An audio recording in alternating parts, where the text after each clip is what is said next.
Mais on écoute la personne qui est invisible et qui t'accompagne. Lui-même est avec toi et lui-même il convainc. Yaya, c'est le temps d'abandonner l'alcool, il faut venir à Jésus. Et le Saint-Esprit derrière lui dit, écoute ça, tu dois laisser Jésus. La personne commence à pleurer. Quand tu parles, l'Esprit agit. Il est convaincu du péché. Il convainc de la justice de Dieu. Il lui convainc de quoi? Du jugement. Mais s'il n'abandonne pas aujourd'hui, il ira en enfer. Voilà pourquoi au jour de la Pentecôte, les gens ont crié en disant, oh mes frères, que ferons-nous donc? Pierre leva la voix et leur dit, répondez-vous et que chacun de vous soit baptisé pour le pardon de ses péchés et vous aurez la rémission de tous vos péchés. Vous serez baptisés du Saint-Esprit. Amen, amen, amen. En grandissant, quand je fais la formation du Campus pour Christ, dans les premières pas de la foi, on nous a dit les succès dans les témoignages consiste tout simplement à faire présenter le Christ par la puissance du Saint-Esprit et en laissant les résultats à Dieu. J'ai parlé de Jésus à cet homme, ça fait 4 fois. Il ne me croit toujours pas. Il ne vient toujours pas à l'église. C'est un incrédule. Il ne sera jamais converti. Ne le limitez pas. Celui qui comprend, c'est le Saint-Esprit. Les succès dans les témoignages. Retenez ça à l'église. Je vais te demander, poser cette question le dimanche qui viendra. C'est quoi le succès dans les témoignages? Je m'en vais les redire. Le succès dans les témoignages consiste tout simplement à faire connaître Christ par la puissance du Saint-Esprit et en laissant les résultats à Dieu. Donc toi, parle. Le Seigneur convaincra. Toi, parle. Cette église sera remplie. Puisque tu ne parles pas, les gens ne viennent pas. Deviens fou en annonçant la bonne nouvelle. C'est très important. C'est très important. Philippe a vu le Christ. Philippe a appelé Nathanaël. Et Nathanaël est venu. On lui dira désormais tu verras le ciel ouvert. Sois heureux d'avoir gagné une âme qui devient un matin pasteur. Il y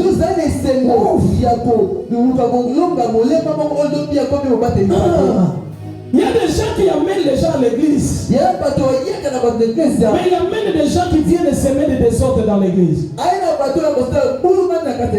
amène quelqu'un, c'est un grand chore. Depuis qu'il est venu à l'église ne marchait pas. Moi je prie que toi tu ne gagnes pas les sorciers. Mais que tu gagnes les âmes que l'Éternel a prévues afin que l'église aille de l'avant. Entre qui s'il permet qu'un sorcier soit gagné, c'est pour qu'il reconnaisse Jésus comme Seigneur et Sauveur. Est-ce que je parle à quelqu'un? L'église doit évangéliser.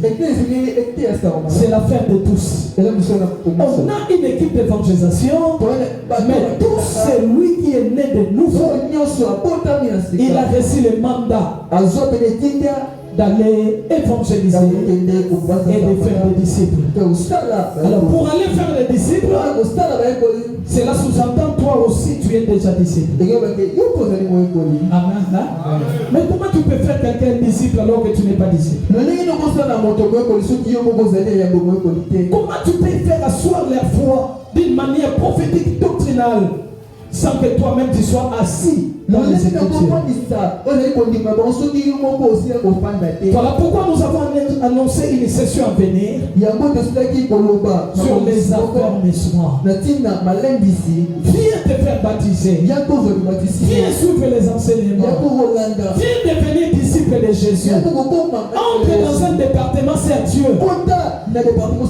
Chez l'Éternel, il n'y a pas de spectateurs, s'il te plaît. Il y a que des acteurs. 3 ans dans une église, tu ne sais pas suivre les affermissements. 3 ans dans une église, tu ne sais même pas gagner une âme. 3 ans dans une église, tu viens demain, après demain tu n'es pas là. Qu'est devenu l'église aujourd'hui? Pourquoi les gens ne s'assoient plus? Et sache que pour que Dieu arrive à te bénir, il t'attend s'asseoir. Faites-les asseoir. Après le panier va se payer. Il y a une bénédiction après que tu aies fini les affermissements. Il y a une bénédiction après que tu sois baptisé. Il y a une bénédiction après que tu sois devenu serviteur de Dieu. Comment voulez-vous être béni si vous ne voulez pas prêter votre barque à Jésus? Alors dans l'histoire de cette femme, ce que j'ai aimé, c'est le mystère du puits. La plupart des femmes dans la Bible qui ont marqué l'histoire, elles étaient les femmes trouvées auprès du puits. La femme auprès du puits, c'est-à-dire une femme qui est profonde. Une femme qui va faire une histoire avec le Seigneur. Les puits démontrent la profondeur. On ne peut pas trouver de l'eau dans un puits si jamais on a creusé dans la profondeur. Alléluia. Tu dois devenir une femme profonde. Je te rappelle, Rebecca, c'est la femme de qui? La femme d'Isaac. Alléluia. On l'a trouvée où? Elle était auprès des puits. Elle venait puiser de l'eau. Et le serviteur d'Abraham l'a vu. Et le signe était celui qui donnera à boire à moi et à tous les chameaux, les brebis que j'ai.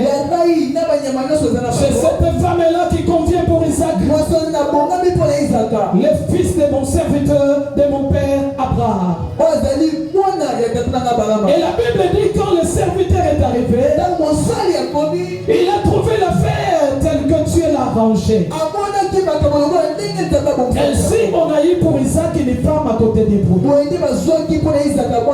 Mon frère, laisse-moi te dire, une femme qui est déconnectée du puits ne l'épouse pas. Elle sera un problème pour ta destinée.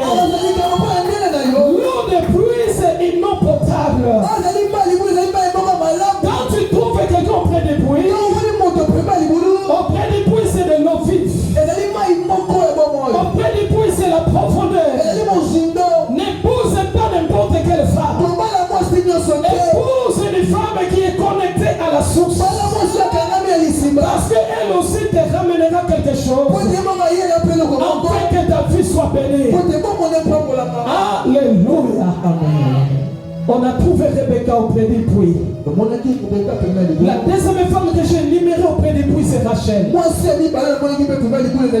Jacob s'est enfoui. Il s'est dirigé à là-bas, chez là-bas son père. Alléluia. Arrivé près de la ville, il raconte une femme qui était auprès des puits. Donc c'était la fille à son oncle là-bas. Les choses se sont bien passées auprès des puits. Voilà pourquoi il va choisir cette femme comme épouse. Alléluia. Alléluia. Rachel, la femme de l'histoire. C'est pas Rachel qu'on a connu Joseph. Amen, amen. Joseph, c'était une bénédiction pour tout un peuple. Donc sans le commencement avec Joseph, on ne parlerait pas de 12 tribus qui seraient plus tard tout un peuple. Alléluia. Alléluia. Joseph était un précurseur. Il est vendu Il se retrouve en Égypte. À cause de lui, la famille sera bénie et sauvée. Et après la délivrance, Dieu se fera un peuple. Parce qu'il y a une Rachel qui devait commencer l'histoire, mais qui s'est tenue auprès d'époux. Alléluia, Église. La troisième femme auprès d'époux, c'est celle que nous appelons Séphora. Alléluia. Elle était parmi les filles qui rentraient en retard. Chaque fois qu'elle partait puiser de l'eau, comme c'était une famille composée que des femmes, les bergers les menaçaient. Attendez, nous allons déjà d'abord faire boire notre troupeau. Attendez. Alléluia. Un matin, pendant qu'elles sont parties pour puiser de l'eau, habituées à rentrer en retard, un homme s'est pointé au nom de Moïse. Et c'est le jour-là qu'ils étaient rentrés avant. Parce que quand l'homme Moïse est arrivé, d'ailleurs il venait déjà de tuer un Égyptien. Il s'enfuit. C'est un homme fort. Arrivé auprès d'un puits, elle rencontre certaines filles dont on menaçait. Mais qu'est-ce qu'il y a? Non, nous devons d'abord puiser pour nous. Les filles doivent attendre. Il y a Moïse, votre histoire. Alléluia. Moïse s'est chargé de ces hommes. Et il a dit aux filles, venez puiser de l'eau. Les filles sont arrivées, elles ont pris de l'eau. En rentrant, leur père était étonné. Qu'est-ce qui s'est passé pour que vous veniez aujourd'hui si tôt? Oh, laisse-moi annoncer dans ta vie, toi qui as toujours connu des retards, en l'estar de Séphora et de ses soeurs, ton retard sera détruit au nom de Jésus-Christ. Tous les bergers qui t'occasionnaient les retards, il y a Moïse qui va s'élever. Aujourd'hui, c'est le cycle où tout recommence. Tu n'arriveras plus jamais en retard. Tu n'arriveras plus jamais en retard. À cause de Moïse. Oh, Moïse, c'est l'ombre de Christ. À cause de Jésus, le cycle de retard est détruit. Quelqu'un peut me dire yes? Yes. Alléluia. Oh, il y a des gens qui me regardent. Alléluia. Amen. Séphora, c'est la femme que Moïse a choisie. Vous connaissez l'histoire. Pourquoi vous êtes rentrés si tôt? Non, il y a un Égyptien qui nous a sauvés. Parce que même en fuyant, il a gardé son accoutrement égyptien. Or, en réalité, c'est un hébreu. Non, mais pour l'inviter chez nous, il nous a fait du bien. Quand l'Égyptien, l'hébreu entre guillemets, arrive, on lui donne pour femme Séphora. Mais où est-ce qu'il a trouvé Séphora? Auprès des poules. Yaya, tu seras béni dès lors que ta vie est auprès des poules. Alléluia. Alléluia. La Bible dit celui qui est planté près d'un courant d'eau, il donne son fruit à sa saison. Et pour le feuillage de piété pour tout ce que fait cet homme ou cette femme lui récite. Je déclare alors que tu te mettras près du puits. Tes feuillages ne flétriront point. Tu ne sécheras pas dans tous les domaines de ta vie. Je prie que Dieu te bénisse. Je prie que Dieu te fasse entrer dans ta saison. À cause du puits, la saison commence. Alléluia. Amen. Oh, ça j'ai aimé. Et une des dernières femmes auprès du puits, la Samaritaine.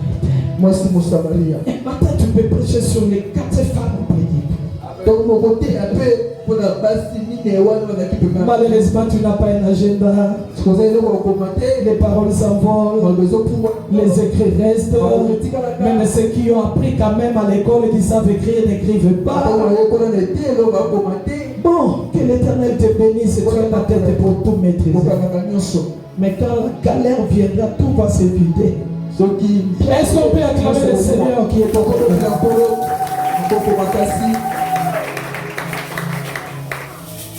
à cause de la valeur d'une âme. L'âme, ce n'est pas une personne qui marche conformément seulement à la parole de Dieu, non. C'est tout celui qui ne connaît pas Christ, et peu importe sa situation, peu importe sa condition de vie, tu dois lui parler de Jésus. Alors, à cause de cette valeur, j'énumérerai 3 choses que Jésus a fait. Premièrement, la Bible dit que Jésus était fatigué du voyage. Il était affamé. Et il a même envoyé les disciples aller chercher de la nourriture. Mais qu'est-ce qu'il a fait? Christ est arrivé à démontrer sa vaillance. Il s'est surpassé. Et il a commencé à prêcher. Combien de gens ne viennent pas à l'église puisqu'ils n'ont pas mangé? Combien ne viennent pas pour Mikolo Mpiaka? Donc parce qu'il n'a pas l'argent, lui il ne va pas prier. Parce qu'il n'a pas mangé, lui ne va pas prier. Et ici Christ avait faim. Il était réellement fatigué. Les disciples sont allés chercher à manger. Il pouvait dire que je mange d'abord. Si je finis de manger, je vais parler du royaume à cette femme. Mais écoutez-moi, Jésus-Christ a compris que l'âme de cette personne, l'âme de cette femme, avait plus de la valeur que la nourriture. Je prie que l'église me comprenne ce matin. L'âme d'une personne a une grande valeur. Malheur à toi si tu ne vas pas évangéliser parce que tu n'as pas de babouche. Malheur à toi, tu ne vas pas parler parce que tu n'as pas mangé assez. Malheur à toi, tu ne t'engages pas parce que tu n'as pas encore changé ta situation. Vous servirez d'abord le Seigneur et le Seigneur ordonnera la bénédiction de ta bouche. Vous servirez d'abord l'Éternel. L'Éternel te guérira de toutes tes maladies. D'abord l'œuvre de Dieu et par la suite ce sont tes problèmes. On ne met pas la charrue avant les bœufs. Non, c'est Dieu. Yaya, oublie ton problème, c'est Dieu. Oublie ta difficulté, ma soeur, c'est Dieu. Alors, que l'Éternel te bénisse. Amen. Tu es appelé à servir le Seigneur en te surpassant. Et Jésus l'a fait. Deuxième chose, que Christ a démontré la valeur de l'âme et de cette femme. La Bible dit, Jésus démontre à ses disciples que la véritable faim et soif, c'est lorsqu'on est arrivé à ce stade de ramener une âme pour le Seigneur. La faim et la soif que tu peux avoir, alléluia, tu dois le démontrer en ayant une âme que tu vas attirer vers le Seigneur. C'est ça ce que Jésus a démontré. Parce qu'on lui a dit, quelqu'un lui aurait-il donné à manger? Mais il avait faim. Mais pourquoi il prêche encore? Nous sommes arrivés avec la nourriture. C'est gagner les âmes. As-tu faim et soif de la justice? Alléluia. Tu dois avoir cette faim-là. Naoyoka nzala ya boteya mala. Naoyoka nzala na kota mabondele. Naoyoka soif ya présence de Dieu. Il y a des gens qui ne sentent pas ça. Et quand tu ne sens pas, tu n'es pas de Dieu. La véritable soif consiste à prêcher. La véritable faim consiste à prêcher quelqu'un. Le Seigneur Jésus-Christ. Amen, amen. Troisième chose qui a démontré que cette femme, son âme avait de la valeur.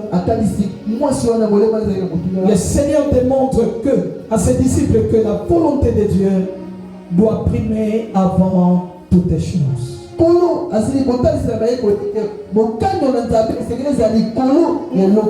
Parce qu'il a dit, j'ai à manger une nourriture que vous ne connaissez pas. Mais Jésus, combien tu es compliqué? Tu nous as dit, tu as faim. On doit aller chercher pour que tu manges physiquement. La nourriture physique est venue. Tu changes. J'ai à manger une nourriture que vous ne connaissez pas. Ma nourriture, c'est de faire la volonté de celui qui m'a envoyé.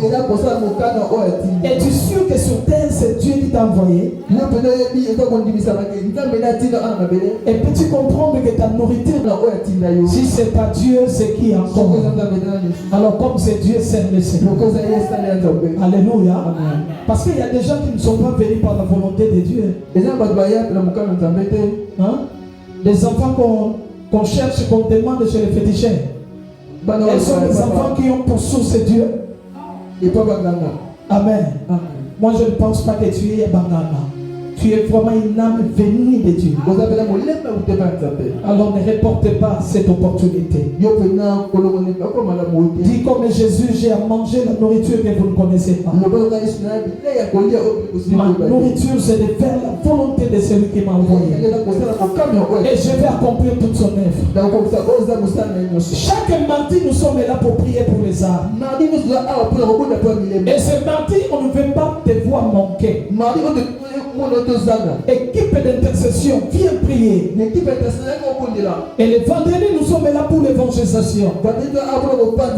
Des gens pour qui la nourriture et le boire, c'est une priorité, ne seront pas là. Mais ceux qui ont compris ce message, on n'a pas à te l'enseigner deux fois. Il est temps que l'église se réveille. Comment nous parlons de la croissance, mais il n'y a pas de gens qui parlent évangéliser. Sois celui que Dieu a envoyé. Tu es dans cette église, c'est Dieu qui t'a envoyé. Tu as ta part pour gagner les âmes. Tu as ta part pour la croissance de l'église. Tu as ta part pour ramener les gens vers Dieu. Est-ce que quelqu'un peut me dire Amen? Amen. Pas d'excuses les jours de vendredi où nous sortons pour aller évangéliser. Et il y a un geste que j'ai aimé. La Bible dit la femme laissa sa cruche. Après avoir écouté Jésus, elle abandonna sa cruche. Elle a couru dans la ville. Et elle est partie annoncer l'évangile. L'heure est venue où nous devons tout abandonner pour ne parler que de Jésus. Laisse ta cruche. Laisse tes occupations. La femme est passée de l'utile à l'agréable. L'eau, c'est important. L'eau, c'est la vie.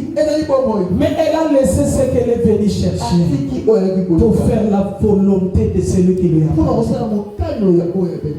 Est-ce que tu écoutes ça? Tu peux abandonner ta cruche pour te donner maintenant l'œuvre de Dieu. Trop d'excuses as-tu l'œuvre de Dieu? Non. Tu dois être disponible. Sois là pour Dieu et Dieu sera là pour toi. J'étais en train de dire, sois là pour Dieu et Dieu sera là pour toi. Il y a quelqu'un qui n'a pas saisi, sois là pour Dieu et Dieu sera là pour toi. Celui qui est pour Dieu, le Seigneur s'arrange pour lui. La femme a laissé sa cruche. Elle a couru. Alléluia. Et c'est là que nous chutons sur les rôles qu'a joué cette femme. La femme a joué 3 rôles. Dans le premier, elle fut considérée comme canalisatrice du réveil de Samarie. La personne d'une mauvaise vie, elle part, elle prêche, les gens se sont convertis et les gens sont venus à Jésus. Deuxième rôle de cette femme, elle est la médiatrice, la facilitatrice de la réconciliation des Juifs avec les Samaritains. Premièrement, elle a parlé de Jésus. Elle était un canal de réveil. Deuxièmement, elle s'est pointée comme médiatrice entre les Juifs et les Samaritains. Et troisièmement, avec un message le plus simple, la femme, son rôle, elle a parlé de venez voir un homme. Donc elle fut considérée comme messagère de la bonne nouvelle. Alléluia. Amen. Nous voulons bénéficier du réveil par toi. Ne regarde pas 3-4 personnes, c'est toi. C'est toi qui me regardes, c'est toi. C'est par toi que le réveil va partir. C'est par toi qu'il y aura croissance. C'est par toi que cette église ira de l'avant. Si je parlais aux oreilles des disciples de Jésus, ils ont écouté. Et c'est déjà demain qu'ils rentrent dans le champ pour aller évangéliser. Que Dieu bénisse sa parole. Au nom de Jésus.